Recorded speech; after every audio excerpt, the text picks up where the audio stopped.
love you, darling. I love you. Thank you. When I think of my dad, I think of someone incredibly committed to his wife, to his family, to provide for them and take care of them. When I think of Papa, the main adjectives that come to mind is driven, wise, determined, my hero. We are horse buddies. Funny. Loving, but in such a different way than most people would think. Tough love. I think of a good friend. Truly one of my best friends. Highly intelligent. I think about Oz like a second father. The kind of grandfather that you trusted. Hardworking. I was going to say hardworking, so... Hardworking. Hardworking. He's a hard worker. I've seen him in shorts one time. Knowledge and leadership.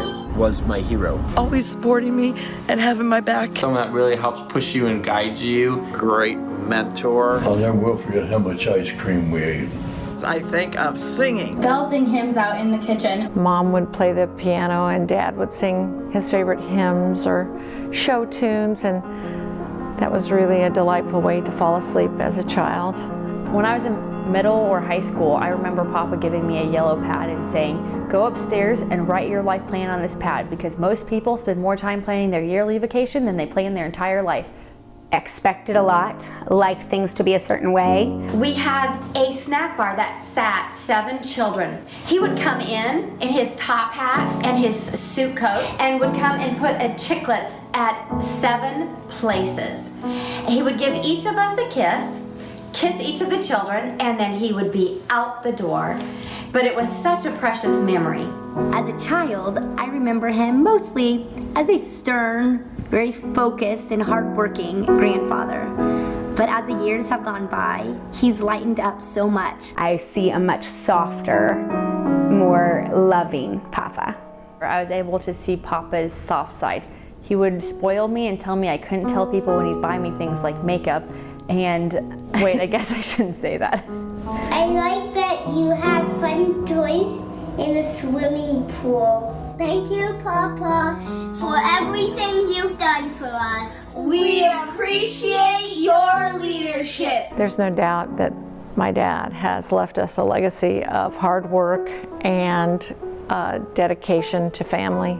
Caleb and I were paid to wax the boat one summer down on their dock, and so we did it. We didn't do a very good job, and basically Papa was like, you guys have to start over. So we had to not only like strip the wax, but then we had to redo it. And that taught me that you need to do work well, and better to do it right the first time, but also that, you know, work is valuable, work is important, and God calls us to do work to the best of our abilities. I felt like the way that he loved us is that he wanted to teach us responsibility, given the time that he grew up in, the Depression, that he just wanted to make sure his family was provided for, his grandkids were provided for, and that his grandkids knew to go provide for others. I loved sitting down and talking to him about business, and I am so grateful for the knowledge and understanding that I have of business today. One of the greatest legacies that I think Papa left for me is the value of hard work combined with generosity. He has shown his grandchildren a lot of leadership and mentoring, and spent so much time with them and worked with them to get into good schools, and in some cases provided the tuition money for them to be able to go to those schools. And what a huge blessing that's been, that the children are able to go to a Christian school and get a great education and be taught about the Lord at the same time. I feel very blessed by that. Just love the person that Papa has helped me become.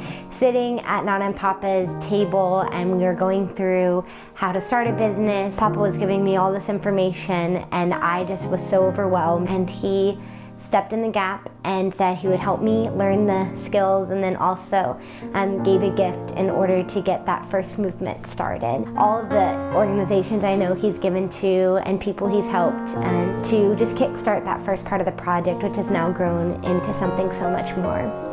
I like Papa a lot and puberty a lot. I miss you, Papa. We were 3 and 4 years old, sitting in the sandbox out in the backyard, and I was feeding him sand, and he was eating it. Do you believe that? He had bought me a suit when I was young, and I just thought, I just wanted to dress up and just be like a little businessman. Even in first grade, second grade class photos, I just wanted to please him and make him proud of me. When I think about your legacy, I am so thankful for what you have taught us, both on the business side and most importantly, the personal and spiritual side. One of the defining moments of my childhood that I remember is you telling me about the difference between doing something that you enjoy or doing something that really fulfills you, and having a purpose that's more than just something you enjoy. I couldn't be more honored to be your namesake. He's always been kind, caring, smart, and thoughtful, and has always been there for me and always given me great advice.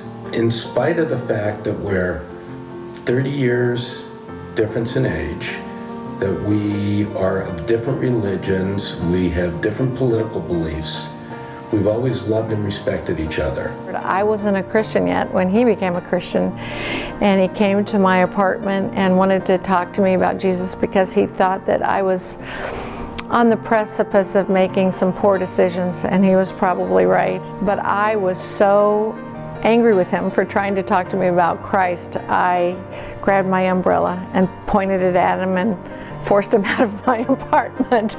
He has most importantly continued to remind us of God's love and grace and the importance to strive after Him. The first night we met, I was down at their house in Columbus, Indiana. At 2 o'clock in the morning, I woke up and I went to the refrigerator, grabbed whipped cream, turned the can upside down and squirted it into my mouth. And I turned around and there was Papa Mutz standing right next to me. He told me that he visited the freezer every night to get ice cream. So I knew we were best buddies right then. So when I find myself motivated today to try and pursue true north and the things that matter in the lives of other people, the foundation and the education, the teaching and the resolution has been born from him. Some of my favorite memories of Papa are when I got to fly next to him in his little Piper Seneca, and we got to fly over the coast of Naples. And some of my other favorite memories are just being up in the bridge of Serenity and driving the boat with him. It was so awesome spending so much time with you, especially on Serenity. Best memories were on the water. Awesome trips on that boat. I was able to go see a horse show with him and Jim Aikman, and when his horse won, I went down into the arena with him and took a picture. One special evening before we went to bed, my dad asked me if I wanted to learn how to do the cha-cha, and I stood on his feet while he taught me how to cha-cha, and I can still cha-cha thanks to my dad. I love you as much. You've taught me that friendship can expand with differences, and I will always love you. I think their love is precious. I think it's really sweet to see how he needs her and she loves him. I can remember maybe 10 years ago talking to Dad one time on the phone, and he told me some update about something. I'm like, yeah, I know Papa told me about that, and I think we should do X, Y, and Z. And he's like, how do you already know that? And I'm like, well, we talk like almost every day. He's one of my best friends and somebody I just love so deeply and aspire so much. And I would honestly say there's probably no one who's attributed more to my success than Oz Mutz. He always loved me no matter what I did, no matter how bad I screwed up.